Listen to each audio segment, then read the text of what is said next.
two charts. In the 1992 charts, the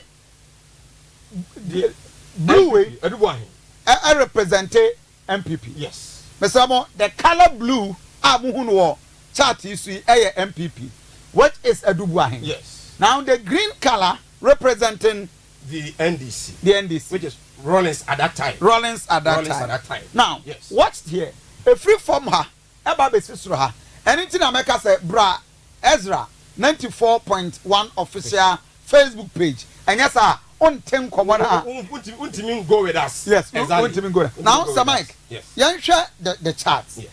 So, now the Buzia. Ezra 94.1 FM. 60.5%. Yeah, quite a percentage form in Ghana's election. Yes. The nominal figures in the you present time with the later. Yeah. Now, who share chat here where ya? Tintin Akosra Babesi and Nano, MPP. The Omunya in 1992, which was led by Aduanaba. 60.5%. And then Rollins. Yes. Now, we will interrogate this. Chat way better than in the first section of all out, the green, we're giving it out. It will be Rollins led the 1992 in Ghana's election. Yes. Right? Or we need by 60.5%. That is John Rollins. Yes. He led Ghana. Yeah. And he won. Yes. Then the MPP, according to whatever mystery, woman said how the scenario, the picture, and everything, and so so at the MIM. They lost with a percentage in the Asante region. BBC. But we ended the national offense. No, this one is the Asante region. Purely for Asante region. The regional trends. Presidential vote. Put a whooping 60.5% in the region. In the Asante region. And Ezra 94.1 FM. 0.9%.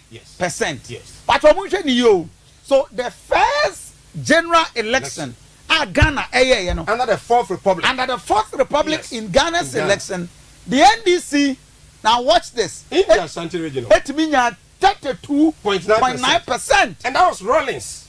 Jerry John Rollins. At that time, yes. Young Penasem, the brutal attack of Abuache Mattress and several other businessmen in the region. Even that, Rollins enya 32.9%. Yes. What is the mystery? The mystery is that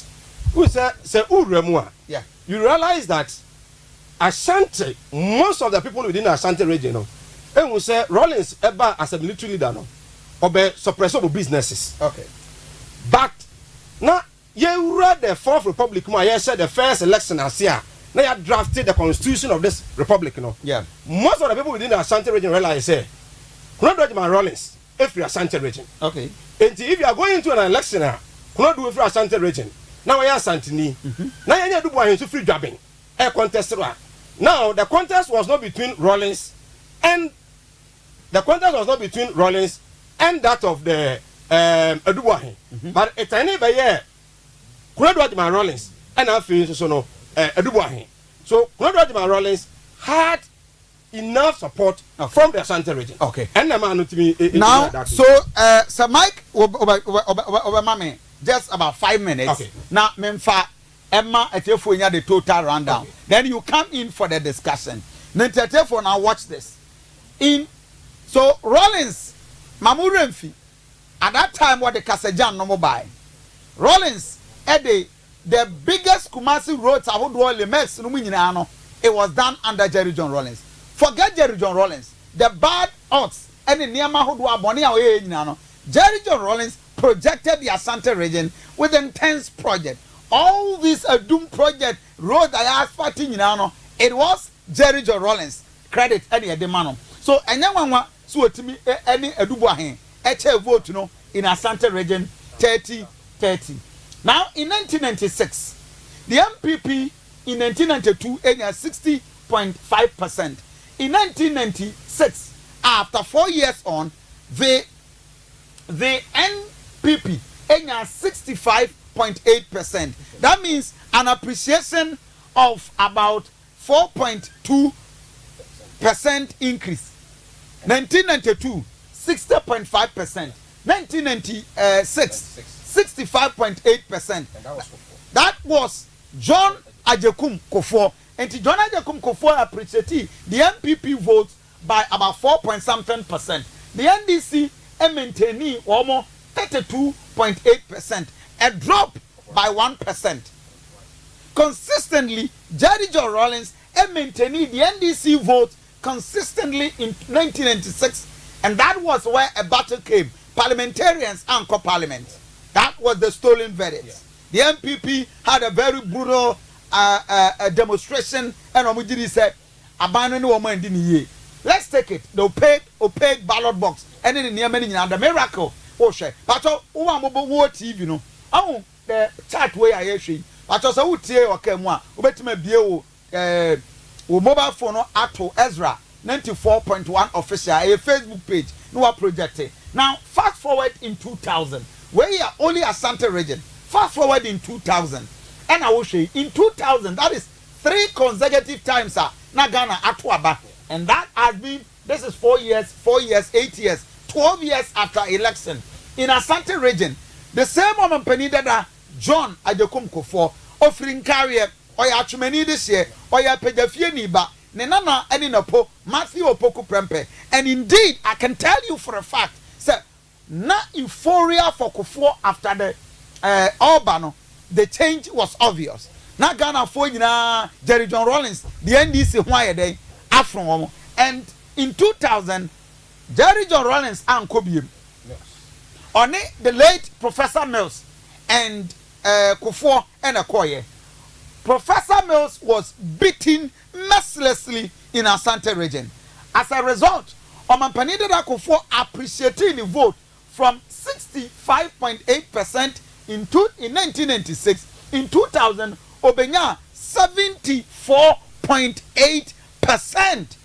That was great, massive, a galloping, jump of votes, more than almost 10% increase. Now watch this. Mwamusha Facebook page, Ezra 94.1 official. I'm sorry, so we share UTN radio so you will not enjoy the discussion because a person will do a new near and you bear disadvantage. But I bet me at Johnny Facebook page, Ezra 94.1 official, and YouTube and so on. Sabekana so they call Aduanaba Kofi Asante Facebook page. Just watch it a few times.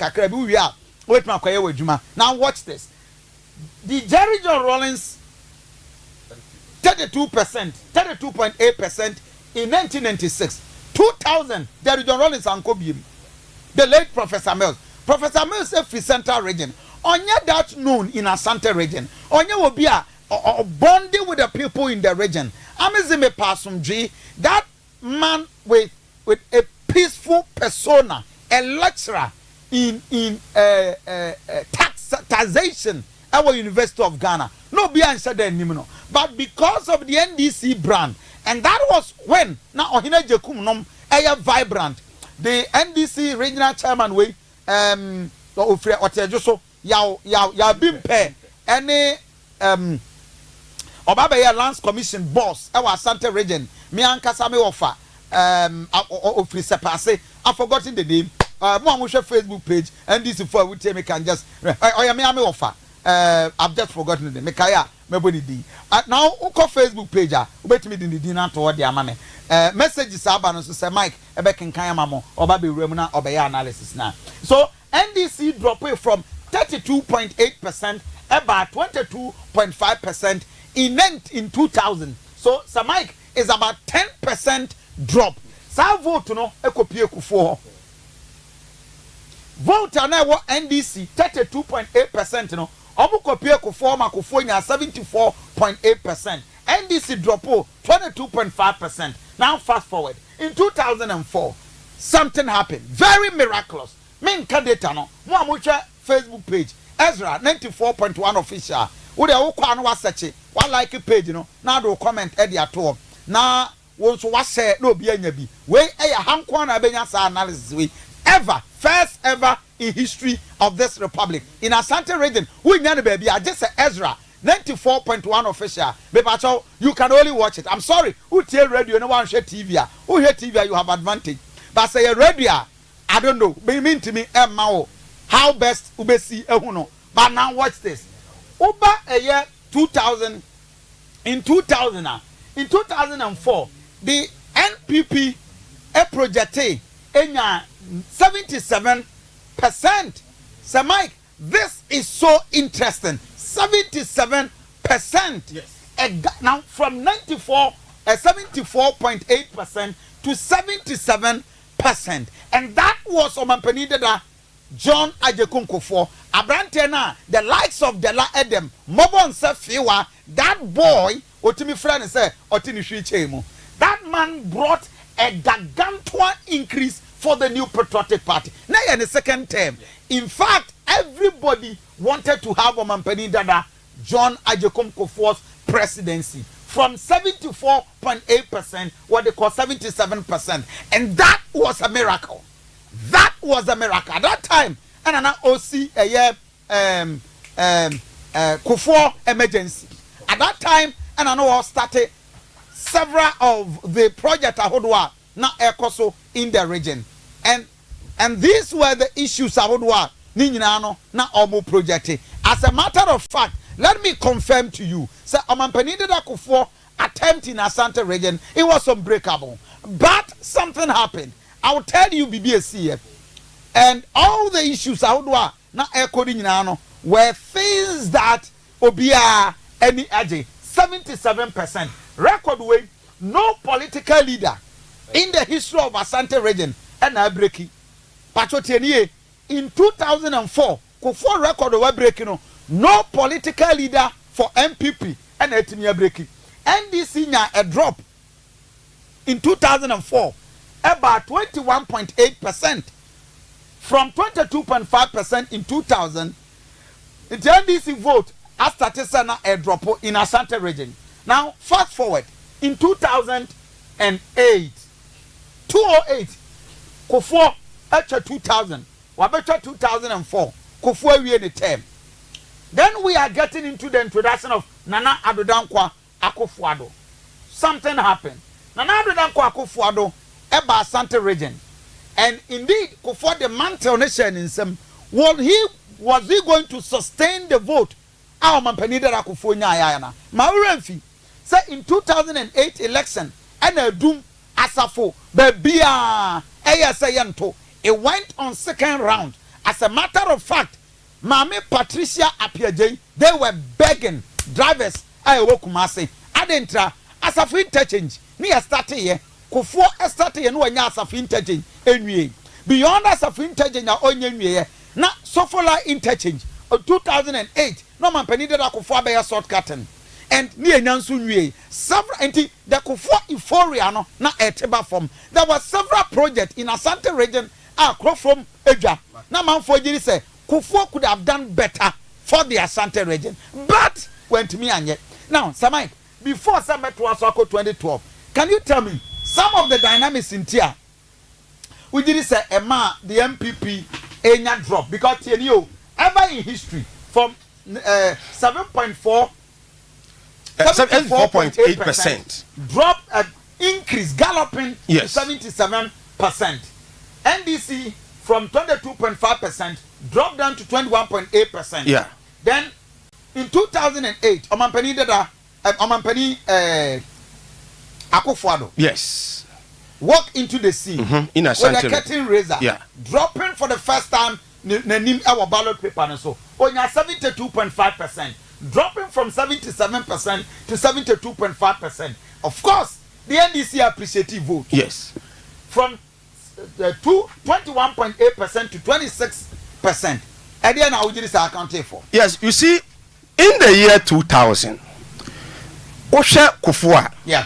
Kufuor coming in first time in the year 2000. Yeah. 96 Obaye. Okay. In Asante region, he won. Yeah. But he couldn't win the nation. Yes. Then in 2000, Asante region realized no, This time round, we have to give it to Kofi. Yeah. And so Kofi won massively with a 74.8%. Sure. Then Mills, 22.5. Okay. So here the idea was that Kofi is the first president in the Asante region. Yes. What to me appreciate vote was in power. No, second round. Second round. So when the first round, no, second round now. When you are more of galope. Yes. And that record will be break here. Our Ghana history. Then in 2008, yeah, there was a change. Yes. And that was Ghana for Kotwaba. Kufuor the 8 years. Oko. A new person ever. And that time, don't forget, say, not John Fifi Van Satamos. Aye, no, Ama, he had sympathy. Okay. In a lot of people, even within the region. My uncle tell for says, who tell you radio, you are mixing a lot. But I just over Facebook page and I'll hit TV. Yeah. Ezra 94.1 official. And I will acquire Aduanaba Kofi Asante page, search it. Not send the Bobby Shebi. I'm sorry. Minimum how I may see meeting the demands of more material radio. But this is pictures. They're also following. So, so let's give them that benefit. But when your total presentation, exactly. Who Tiena will share? Yeah. Ubenya the feel. Ubenya the better than say. Exactly. But I don't want to tear. But fine, drivers for the But I think some opportunity. Yeah. Join us on Facebook page. Ezra 94.1 official, and that is what we are doing. So in 2008, yes, Udu Central Marketer. You hear market woman omoka say Atamils are bre. Yeah.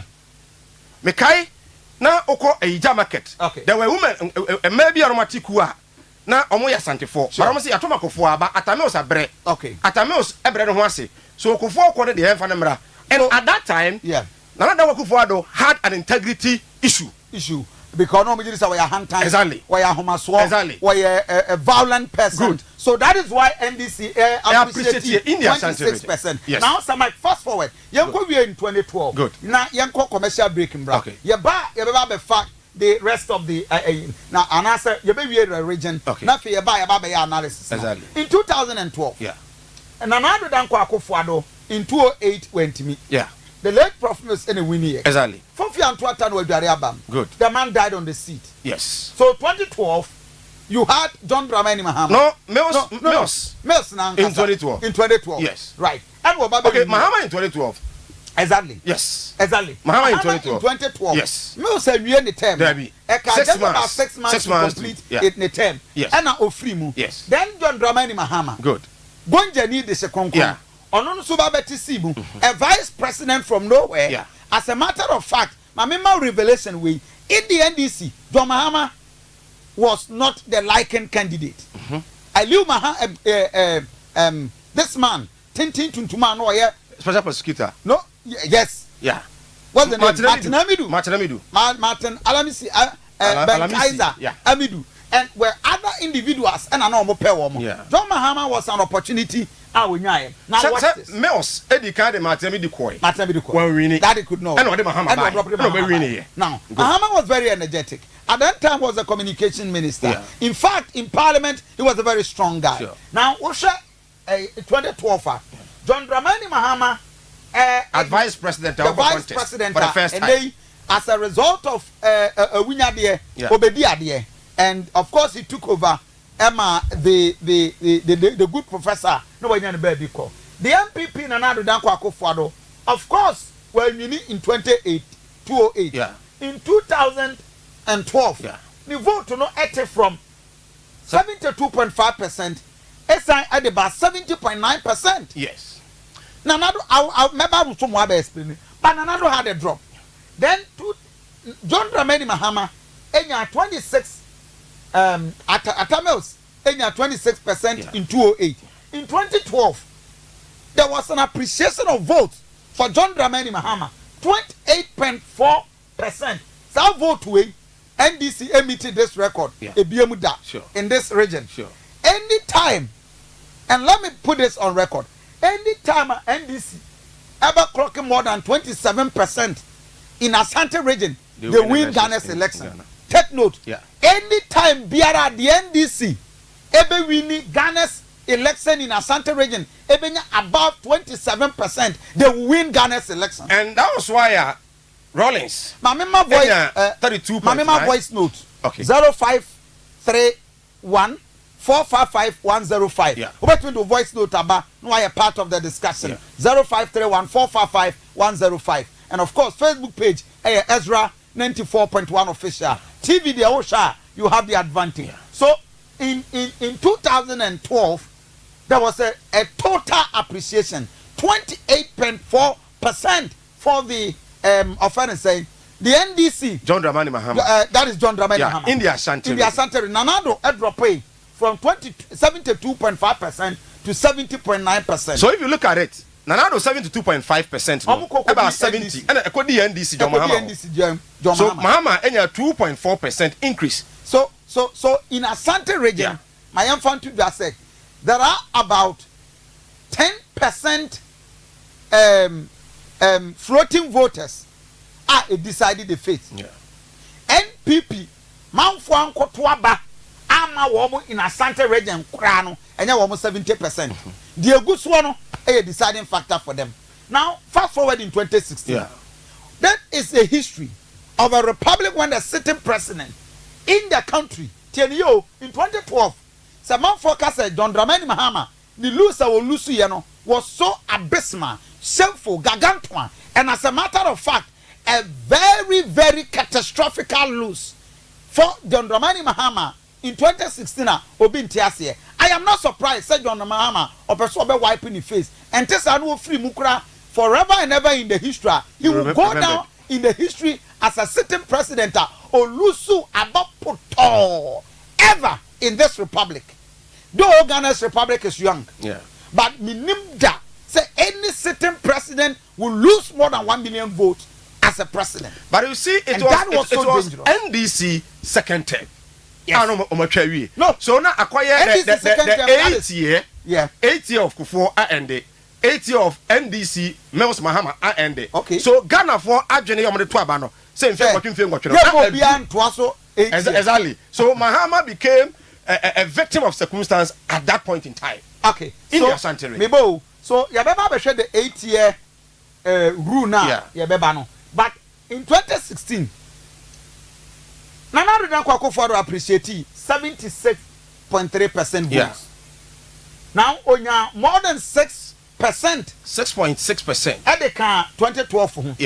Then the NDC 6%, you know. NDC na 23%. A very crying one. Sure. Abysmal. So 5.4%. And a free NDC. And Omo Kodi MPP. Here is it. One share graph no. Who share Facebook page. Now now watch this thing. I'm sorry. Okay. Let me walk through the camera. Okay. MCR. Thank you very much. Now you share. One share Facebook. Zoom in the kakra mame. In 2020. This is where the world is hanging. This is where Ghana is hanging. And Nyamea Adomwa, this is where Ghana is hanging. Nyamea Adomwa, 17 days to come, a record is going to be broken by NDC and ASA MP. Now watch this. In 2020, Nana Ridanko Akufo-Addo, Osachi John Mahama, Abono, but had the NDC recording now. Almost I appreciate you vote. But Nanado dropped. Yes. Almost 4%. Now watch this. More Musha TV no. May flip. It's the touch screen no. Okay, baby, I'm flipping it. So this is the okay. So I'm flipping it right. Okay, I believe someone Musha Facebook page is okay. So this is I'm flipping the touch screen and now me perspective for the best of that. Thank you very much. Now, so NDC na 26.5%. A very interesting one. And I'll tell you why. Increase of 3.5%. Good. And then another drop. Almost 4%. 26% ever they do 72.8%. A very interesting. A miraculous one. Now watch this. The secret. If an NDC now 26%. But Moya dear mame. Obia there. Mo Facebook page. Watch. If an NDC now 26%. 208 NDC had 26%. They lost. Yes. 208 NDC had 26% and they won. In the Asante. In the Asante region. Yes. Amunya 28% in 2012. They won. Yes. Amunya 23%. They lost. Yes. Amunya 26%. They lost. Yes. I'll tell you why. They lost. I'll tell you why. because Nana Akufo-Addo maintain a vote of 72.8%. Yes. So and as a matter of fact, that was John Dramani Mahama in 2020. Na Osaya Deben. Osamba Biu.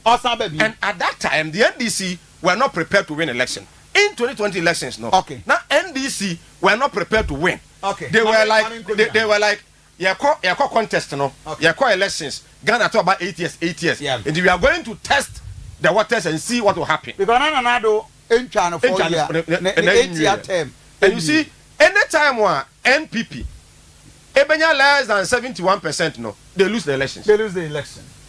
Until Asante region, a party vote is likely to kill the MPP. And the above all the analysis and the secret, where I had made an edition of the ballot box. Yeah.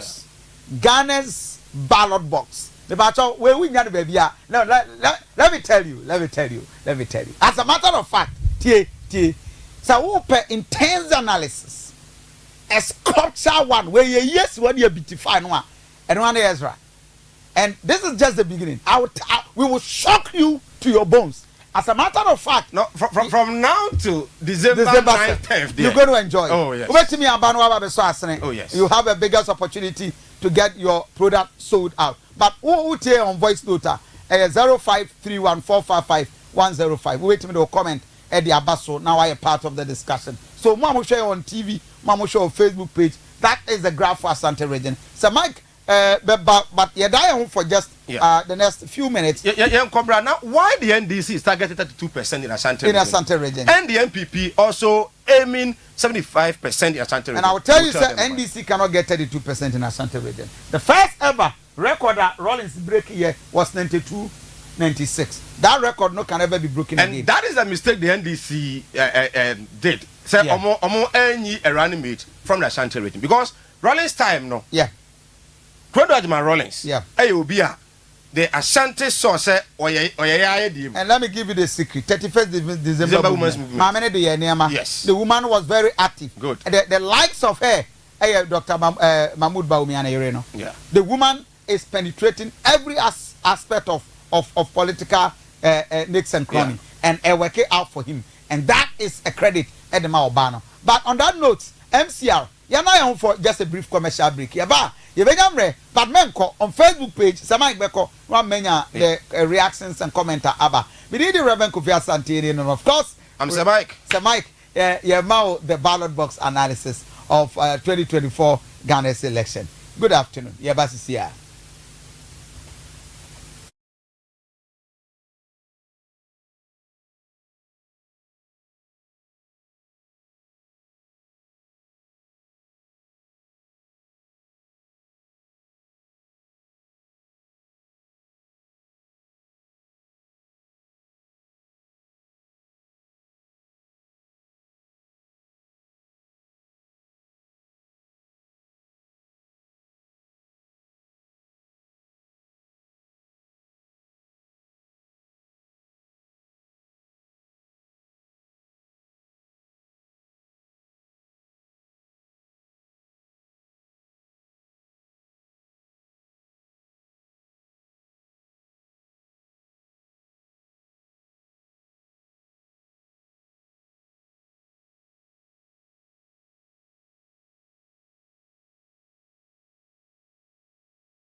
94.1 official, Ezra TV, and of course Ezra Radio.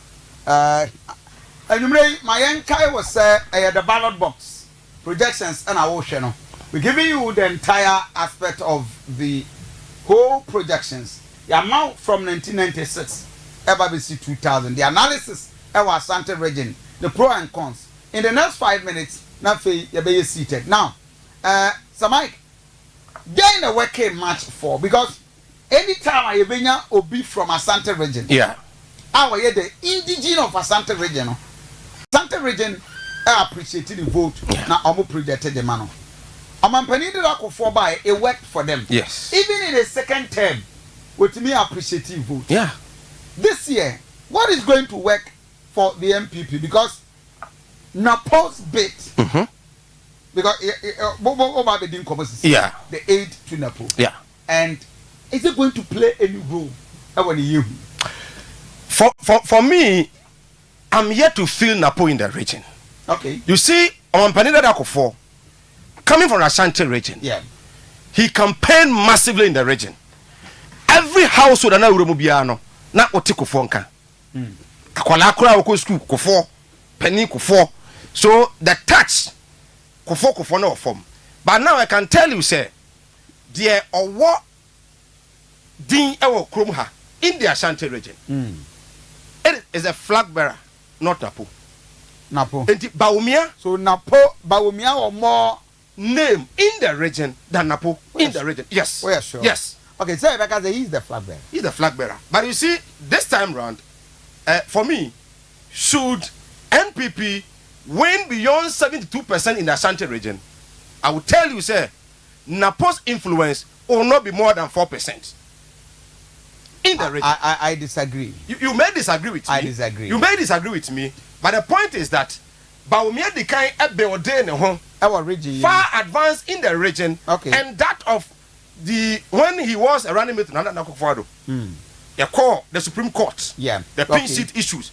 So Baumia Nankasano, I think Abeode Nidin very well in the region. So Nyamea Mawachna, ya vox pop outside. So Obiba Twabama MPP. Yes. Is it because of Napo or Dr. Baumia? Okay. Or Nanado or because of the MPP Intra?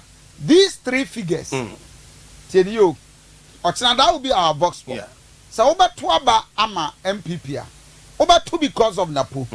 Oba 2 because of Baumia personality. Or Oba 2 because we MPP.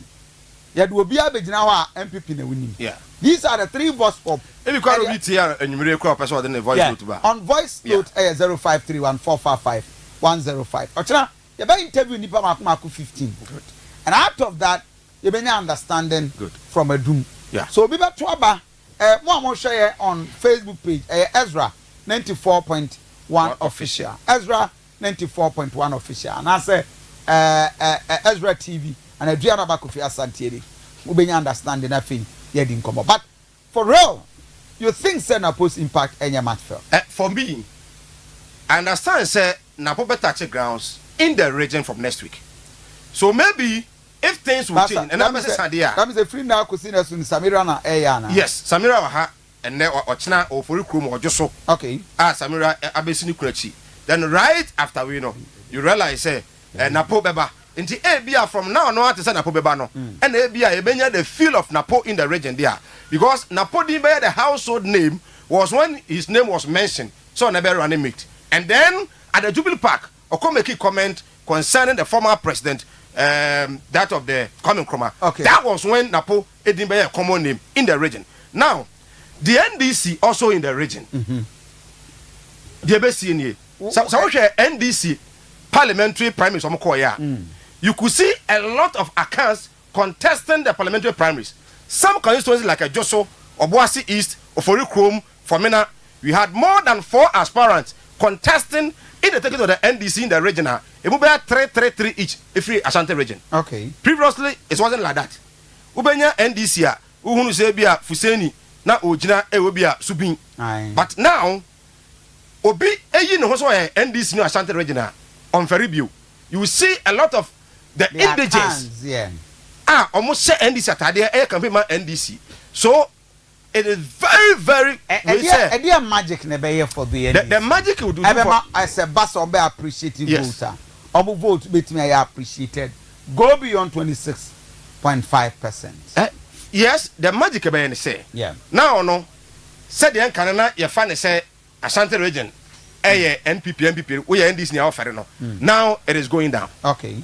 Now it is going down. Okay. You will see a lot of accounts involving themselves in the way. Okay. And again, the fear is that when you go to Swami, Mezi, the fear is that most of the businessmen almost on Mezi, almost $1 no, and they call a cities they call dollar, and sana omo akwakoye we no. Most of them no, say MPP before no man can say ye, because they are MPP. Yeah. Now omo antwa bana apati simua. The NDC will take that advantage, and then they will get about. But let me tell you, in Asante region, there are both for our typical MPP. No? Yeah. At West, Uncle Twaba, but on Twaba and so man NDC.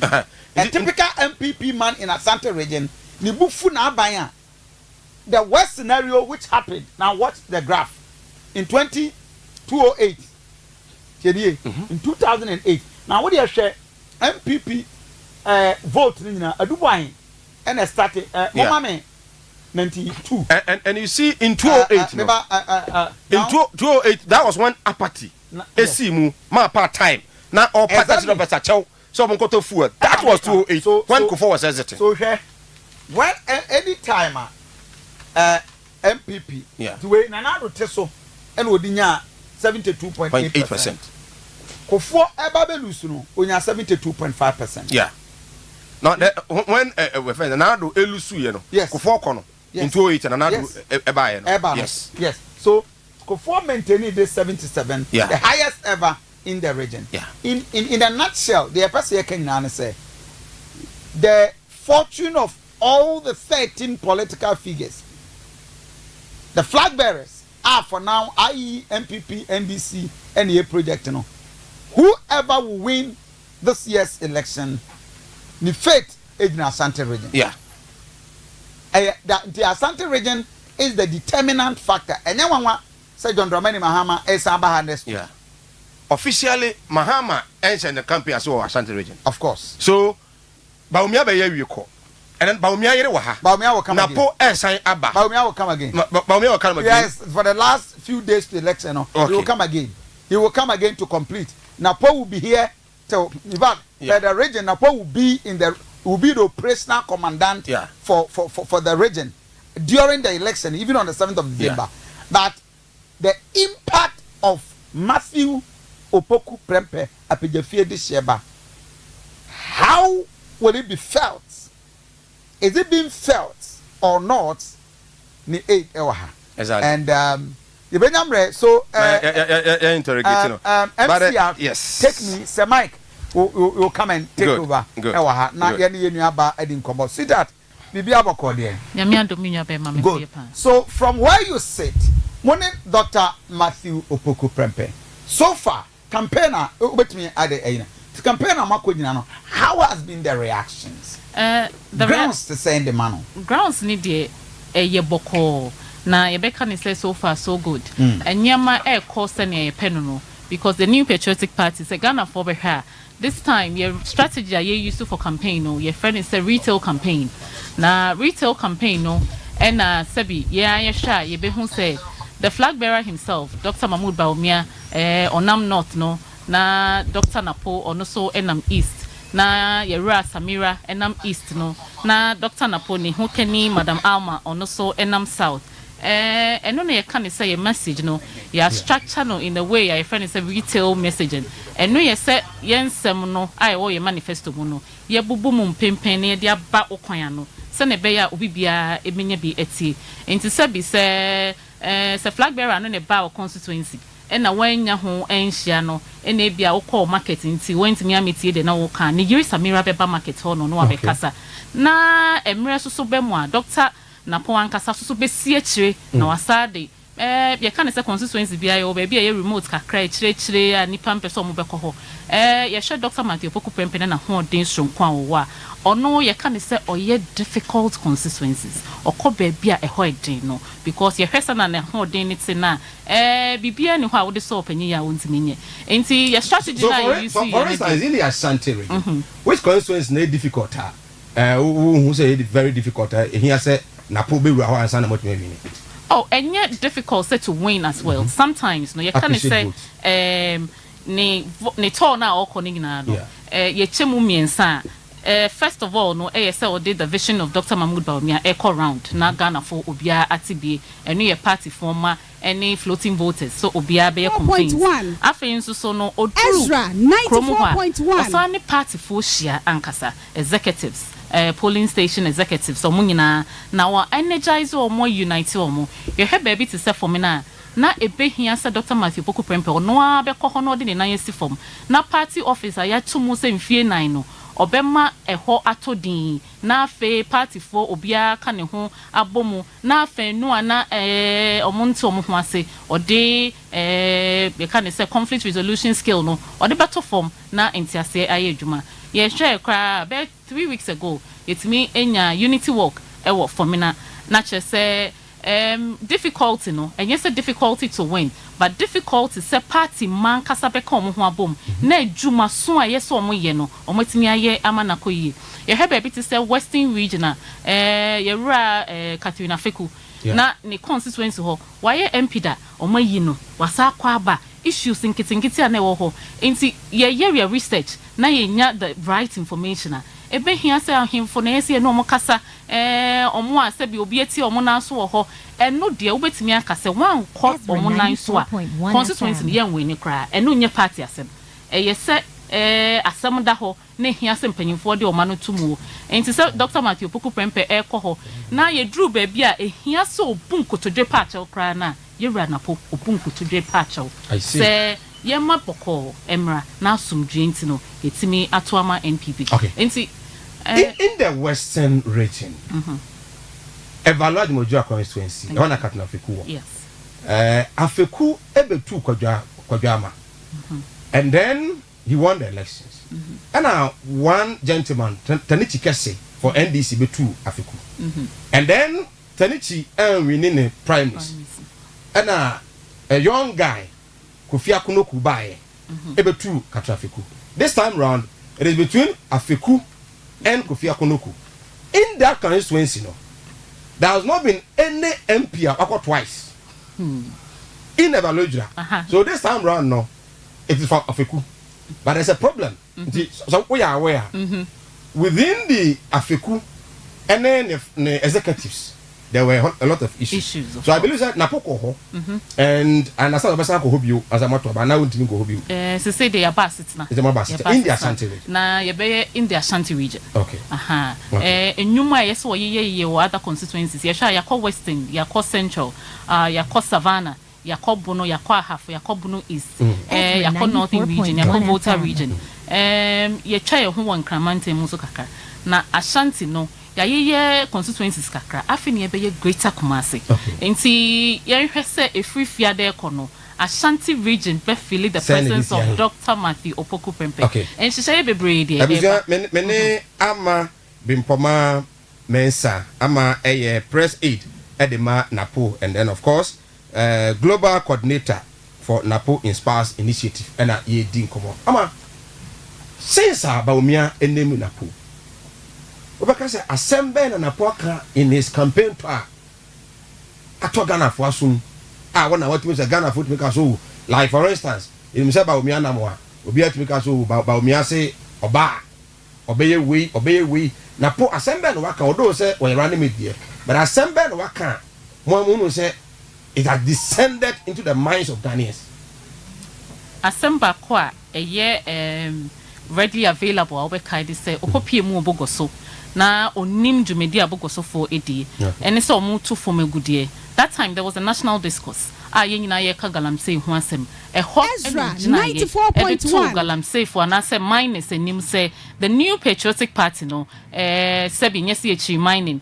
anase yempe mining na emom ebehia say yebeye mining operations ho tie na nse yensuo na nse yekwaye nti ɛhɔ na ogina ye ɛka say ye the mining scheme eba ebe boama omo ni gi mining ho na nso omo nya no kwan pa so no ye be mo omo ntete sonko na afei so no ye de bank biba ye miners bank Ezra 94.1 small scale mining no person omo scale up to medium scale mining na afei so omo ye medium scale omo person omo large scale mining no sa ɛhɔ no baby ani ho aye to gold omo sa asem na o kan ye no no de nkyekire mu ba ye said Dr. Mahmoud Baomi Abayeba na ono Dr. Napo Ebo Nechidom no adia omo ba beye about the mining industry no eno etogana footing ne kai inso enti redly no de ye bowl solutions no ye repeat na ye chirechire mu ema Ghana for enya ntiase afa inso so no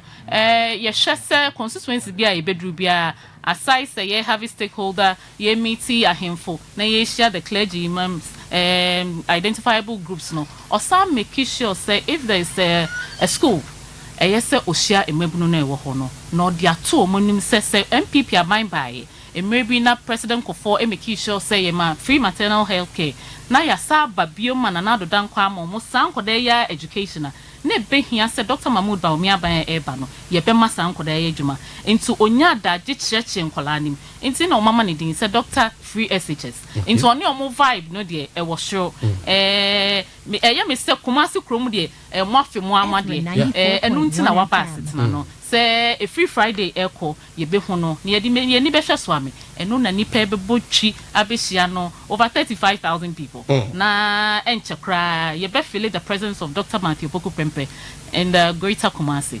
Ama there is a video yehu MC ame the video no ascendable Matthew Opoku Prempeh's hostel. Where is it? I will find it.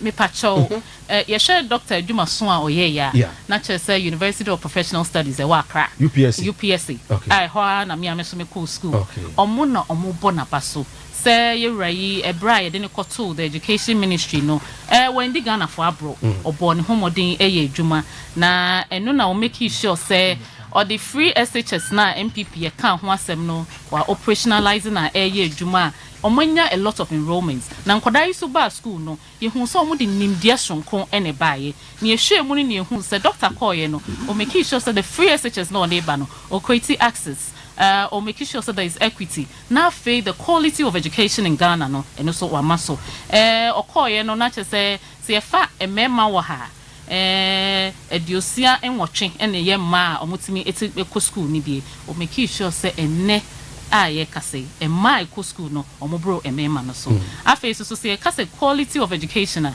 na che say teacher na ono so ni nim de oponi bia man koda no into the professional development programs by the popular one licensure exams by na Ghana for nam Mahama de nyama bebre no timika in fact the NDC de nyama bebre no timika receive a lot of acceptance from the teachers because they feel say oh you nurse near you are licensure exams no whilst you are exiting from school you know and you know that is what Mahama want to do to the teachers and you could see from the teachers no especially the one school when they say when you know bachelor potential be you know bachelor so that is sinking into the minds of the teachers and not na MPP ye can de bia say bibia ye ya hye ase no ye ni nim na ye toto ni yie emanisi say ye rolling out a policy na teachers e wo hodada there is something we call say you can chew and walk at the same time.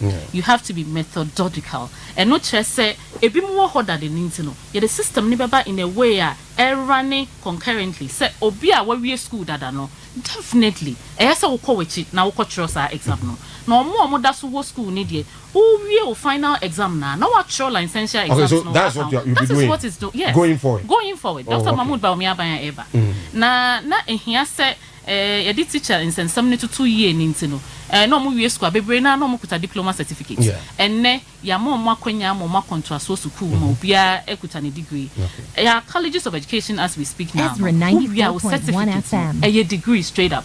What it means is that OKATAKYIE our remuneration no and also so e was sure enti enye say ye the BB e Ghana for so na we nyina eba out no Dr. Matthew Poku Prempe obo adwumason na Dr. Educhum so abeto aso no. There's always stakeholder engagement and no near teacher for ne tia say ne ahase na ekodru ni mfimfini no say ne beye na wie yeso say ne tie enti san komo ne de ye de ni nyina ma nesi mahama sabi oni aban mu nti no nya bibia na so betie enti Dr. Mahmoud Mawumi aban na eba no edwin Ghana teacher for ho na the improvement pesa be ka ho ye se bi the Kaizen approach ye koye nim no na ye de bi ka ho enti nya se ye teacher for ye be hye mo so na emum ye pay yie na ye pese ye nya enimde e washro nti no here say ye dey ntete ne men can say the process is here say ye nyina no ye betimi akọ exist no ato ho enti opanyi kese yi dwumed so a oye wo education ministry and the UPSA it decided say enra omo ya de fefe na omo hostel omo sini kese pa wa no me say be more cancer na po na akosi hostel de ama omo na wa ufi Asante region and akosi hostel na sin kan and why ignore Asante region eya boss body it has been named after him because of the modern boy and Ghana. Exactly. Oh, I see. It's boss body. University of Professional Studies. Abayin Suku. Na omo share numerous yesha na ye IPS and emwatre am a lot of enrollments ometimi a lot of programs aba time na wo ho na enye law na enye IT and ne suku na ye kese ama aside the University of Ghana and as a gimpa no ope bebia ye law ankasa UPSC into omo hwemodin ba Dr. Deboa o ma na yese omo hye munyam na enye UPSC nko during his campaign he was akọ PM of the United States of America at the University of Memphis and so e man aboso de se enkoda ya mo scholarship o maba University of Memphis no se no mu twa no mo ya de wo ho no na enwanwa omo find it out na just say there's a country called Ghana omotimia rolling out an educational system that is perfect na ebehia Ezra 94.1 into they invited him for a public lecture na on church omomu the challenges are na wo how to overcome how he was able to create access and equity and enkoda yetimia be pia America omo great no omo chachen all the African countries on Mamba school ho and no I did not exceptional student e be at least omo there Nima no munima there because classified globally say Ghana and the education system is perfect. How perfect is our education system? How perfect? Okay, so let me tell you this. Yeah, share WAEC exams now on which now wasino. 5 countries, 5 African countries. We have Nigeria, we have Ghana, we have Liberia, we have Gambia, 94.1. Sierra Leone. Ezra 94.1. 2023. Omo kotro ye no enkwada omo timinya straight 8 A's no. No omo ye 488. Ghana nkwada nko anya 411. And nobody can tell me say ade na ye no quality bi ani edrumre bi kra ansa na doctor be free ho no President Mahama ya ka say onyi ni se na nkola ni twa na bi kra ya top pesa mo ho enye sanete eno no wo hye adeso a adeso yetimi nya abrante bia na call adeso secondary I friend Thomas Amoni enne wa wie school wo Brunel he was the top student in economics department ya some man scholarship bi so onye ne masters for Oxford Amoni na okọ school we kra na se no eno no bi na di quality bi come ano educational system we just have 5 minutes to wrap up and this is the ballot box comes your way e just channel so feature kono from 3 to 5 a ballot box say the first 1 hour extensive analysis discussion about the Ghana election each constituency the swing constituency the swing regions you enter you interrogate and then bring you the happiness but be our Ghana be with ho e be mo ate ase de ntia obi lose lessons no be winning baby now what is about to happen we told you even in the Asante region into what sena ekono 3 to 5 p.m. 3 to 5 p.m. into my course by 11 no upon 2 now life worship reverend so abba 2 to 3 now yeah about 3 to 5 we are now DJ Godfred at the nyom ato aso kopim no nsia ebebo we have just 4 minutes the best time we be come on there but we can say 17 days to elections Ghana for would across the system region beyond. One on better play Abatwaba, you come because with UK, I'm on Banya Adma Friday, all because of the elections. Why should somebody consider the NPP but not any other party, even not that party? Movement for Change, Alan Martin, who is from this region, who is a native, who on Benada Kufo catcher and Benada Kufo, a catcher and so on the Doba, Ubuadia, or Brennan Wase. Now, on Penny, our Tisui, and so catcher and said he would take over from him. Alan would take over from me. Why? I was a giant Alan, a giant NDC, Akwalu, near Tumaba, Unianapo. I didn't hear. In the next 4 minutes, let's hear. In the next 4 minutes, no, I wouldn't want to dwell on Alan so much because you see Obuadia and Neye Husan would see me responding to Yayan Kasayadi in President Kofo or to tune in Satochini with TV. So now Ghana for Osiso Kasenchie Asante man yet see ye Buadie, Yenimson ye Kasa Chepeni, want to tunza and ye Kasenchie and Openi be an old door. You guys have not been fair to him. That is what he sat here and said. That you guys have not been fair. And he has been fair to the party. Would the dominima yeko baby? Would me jaw ma wo mu kotna baby because you have emotions? Ezra 94.1 FM. Ebusia and tawantawa etimiba. And so ye nyina bonten enkro yesapo. Inti ala na sem de major can ma focus on why people or the rest of Ghana should vote for Dr. Mahmoud Bawumia. The year patch and say ye ba ban mono. There hasn't been any freeze on employment. Although nyamemu din na ebi mo kase omodo mo buy na dollar ye for whatever na enne ye nam 17 no yetimi aye niam bebre na enne se driver for ye adwuma na omom posting kodi queue e wo filling station bia na chese fuel e wo ho energy sector no ye adwuma enne light gina so ama Ezra mo ye production area kete say aye nso generator a free everyone na job 2 a.m. Omudum light no so no area be one CC. Yes, okay. Because yes obsolete machines e wo ho. Yi ne dey afoforo shemu.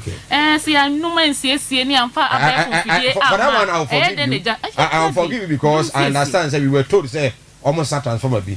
So maybe that is dum CC. No dum CC. Yen twan my renchen bin to ansana fire service for Edru ha.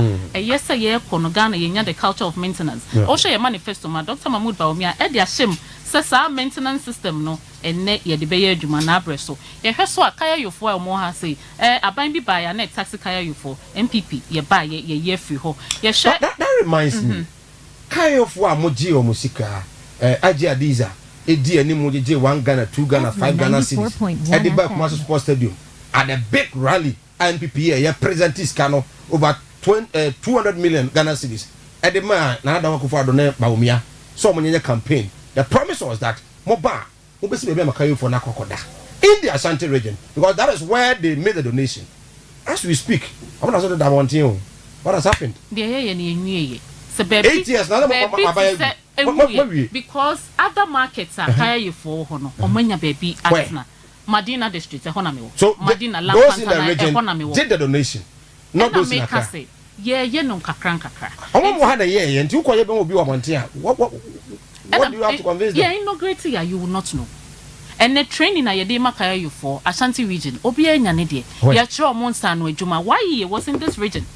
Why he was in this region? Kofi Japan was in this region.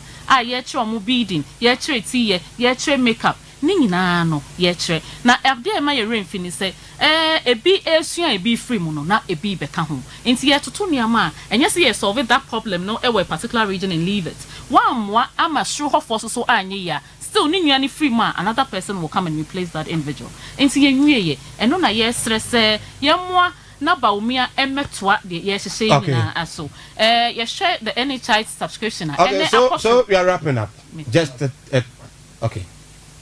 So in the next 3 minutes we are wrapping up. Okay. You share the NHIS subscription and Ennin na ekosho. You the encoda sickle cell diseases atoso ma enne ya tedene se breast cancer issues no and then NHIS card no ebetimi aboa ama yenso ya hyen bi.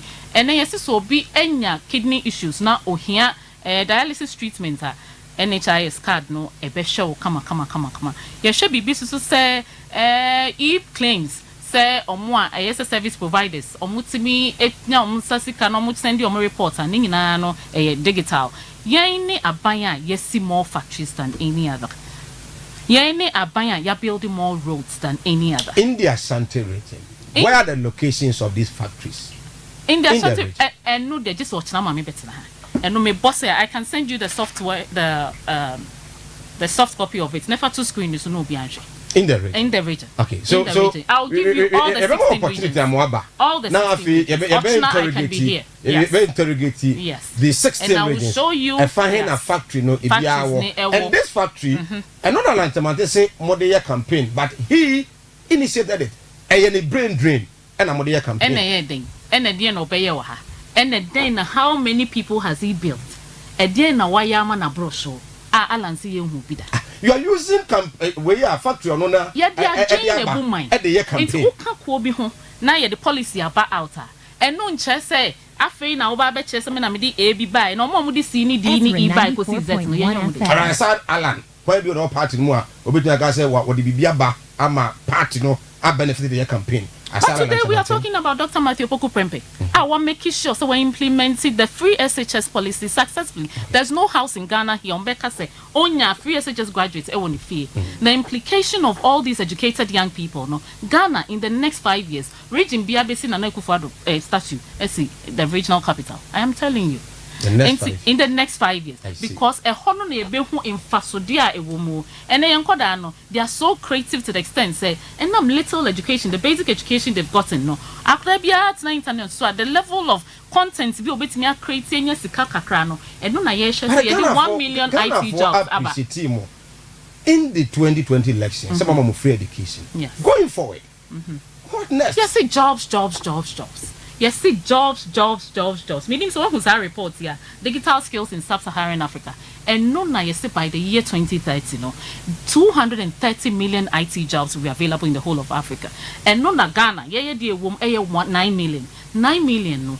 Said Dr. Matthew Poku Prempeh, Ennin Penny, Dr. Mahmoud Baumia, Ezra 94.1. The youth of this country, yeah, but more IT related training. Say opesa usua Google Analytics, opesa usua cyber security, opesa usua programming, now developing apps. Nina no ye ma ehun so that the youth of this country will be better prepared to take up these jobs. In Tebeka Kano Ghana akoda okuta smart device, a phone, a tablet, a laptop can be working in Africa here and receiving some dollars. Am I a press aid Edema Dr. Matthew Poku Prempeh? Finally, how do you feel being close to Napo? Ghana phobia feel say Napo is arrogant. Is he arrogant? No. Odo nipa nkasa na oye free. Now the thing is that after na wanya kwenya